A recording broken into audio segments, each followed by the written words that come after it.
That the motion be amended by omitting the word now and adding the words until the bill has been amended to remove clause 4 and insert a schedule of employee protections. Mr Speaker, I think it's interesting as one has been listening to the first reading debate to hear the inconsistencies and the divisibility of the Crown being shown so quickly.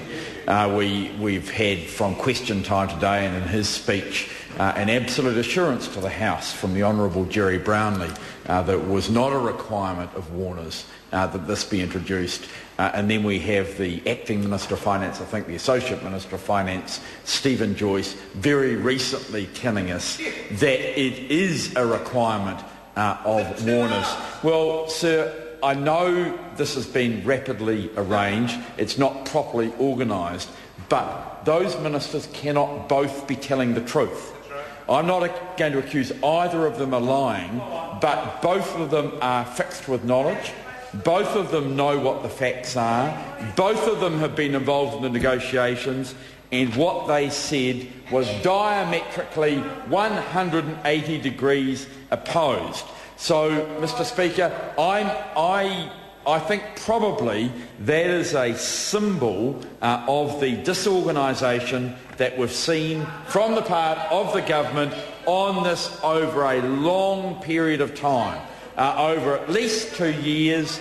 In fact, if Jerry Brownlee was getting properly prepared for his role as Minister for Economic Development, he would have spent some time in the United States, even before he took that role up, meeting with people, developing the relationships so that they could work together properly. But in fact, what he did was he chose to neglect that relationship. Mr Speaker, we've been told that the world is falling apart and under current industrial relations legislation it is impossible for films to be made in New Zealand. Mr Speaker, I have with me a list of 120 feature films that have been made in New Zealand in the last decade. And I might say, Mr Speaker, it's been quite interesting to work my way through and work out that there are, notwithstanding becoming more interested in videos, not like Mr Jones, of course, a bit more interested in videos over the last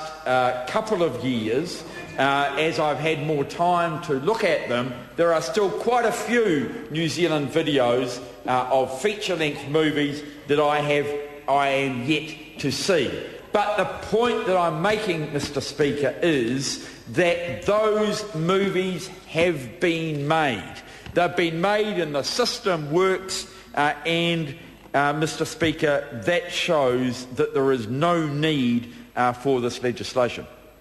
Mr Speaker, I think the government would be well advised to listen to the comments of my learned colleague, Charles Chauvel.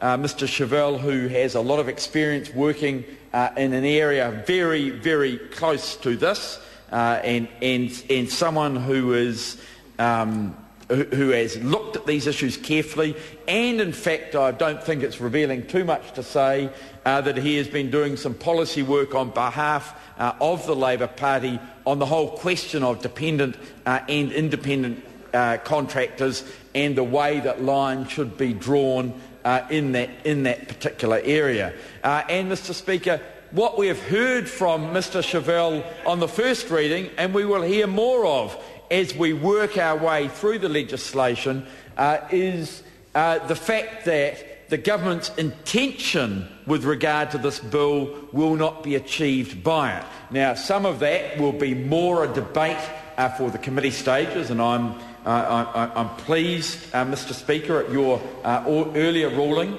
that the committee stages will be a wide debate, and we are looking forward to that. But even in the narrow areas that Mr Chauvel will be focusing on, that is the case. Mr Speaker, I think what we have seen is a Prime Minister who has been too relaxed in the running of his cabinet. A person who has smiled at Jerry Brownlee as Jerry Brownlee tiptoes through, well no, hardly tiptoes, well, stumbles through this area. We've seen a Prime Minister who has not been holding his ministers to account for being on top of their portfolios. We have a Prime Minister who is not requiring regular reports on issues vital to New Zealand. It should have been obvious. I mean, certainly in the time that I was Minister for Economic Development, that in the monthly meetings that we have where we review items of importance to the portfolio, large screen productions were always part of that.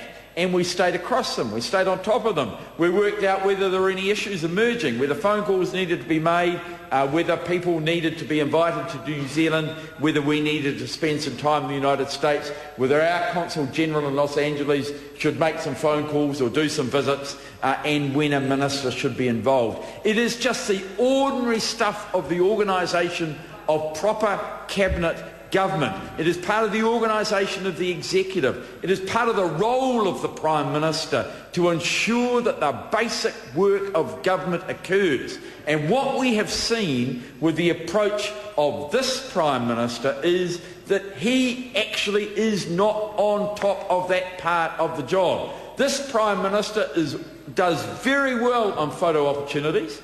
No, he does, and frankly he takes a better photo than many of us. But, Mr Speaker, what he can't do and what he can't keep on doing is ignoring the basic job and being diverted onto the photo opportunities rather than focusing on the job at hand. Because what happens then is what has happened now. You have policy and organisation that ends up being run by Kevin Taylor, who is known by Mr Brownlee and by Mr Joyce as Captain Panic Pants.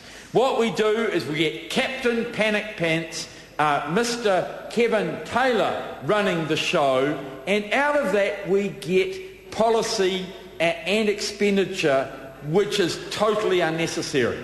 Because Jerry Brownlee and Stephen Joyce and Chris Finlayson had not been doing Finlayson as arts and culture rather than as attorney, well as well as an attorney, not doing their jobs properly. What we do is we have a crisis, and we have a crisis which is manufactured in the end by Warners, because Warners see an opportunity. Warners can see a government that has not been doing its work. It can see ministers who are not across the facts, ministers who do not understand the way the movie industry works, who do not understand that when Warners have put $100 million already into producing The Hobbits in New Zealand, the chances are that they're going to want to do it here. So what do? In their panic, they start writing out cheques. And I want to put on the record, I'm not opposed to the adjustment of the grant scheme. I adjusted it myself probably on 3 or maybe 4 occasions after discussions to make it more appropriate to work for New Zealand and to work for the film industry and to encourage movies to come to New Zealand, and that was a good thing to do. But what I do object to is writing out cheques not for joint advertising, not for promotion of New Zealand, but for the promotion of a particular movie, a direct subsidy, a cheque written out straight into the profits of Warners for work that they were going to do anyway. Mr Chairman, there's a precedent for how governments do this. When they want to promote New Zealand, they use our promotion agencies. They use Trade New Zealand. They use Tourism New Zealand. They leverage around the world off the premieres of these movies. You do that.